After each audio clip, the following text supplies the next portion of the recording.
আমার আর বাহুবলী ভাইয়ের করা প্যান্ট ছিল, ওগুলো কাটাতে হবে। সিটিতে যাচ্ছি আমি আর বাহুবলী ভাই। তো চলো যাওয়া যাক।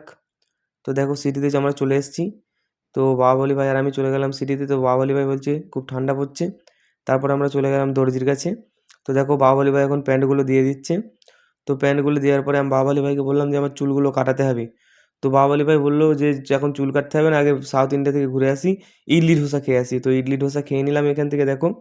তো ইডলি ধোসা খেয়ে নিচ্ছি।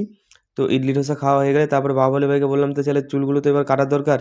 দিয়ে চলে গেলাম গরিবের সেলুনে দেখো। তো গরিবের সেলুনে যাওয়ার পরে চুলগুলো কেটে নিলাম, একদম গজনি ছাড় দিয়েছি। কেননা খুব এখানে চুল উঠছে আর চুলে খুব ড্যান্ড্রাফ হচ্ছে। তো দেখো গজনি ছাড় দেওয়ার পরে বাহুবলী ভাই আর আমি চলে গেলাম দর্জির কাছে, প্যান্টগুলো নিয়ে নিলাম। তো প্যান্টগুলো নেওয়ার পরে বাহুবলী ভাই বলছে দেখো কীরকম চুল কেটেছি, গজনি ছাড় দিয়েছি। তো গজনি ছাড় দেওয়ার পরে এবার বাড়ির উদ্দেশ্যে রওনা দিলাম।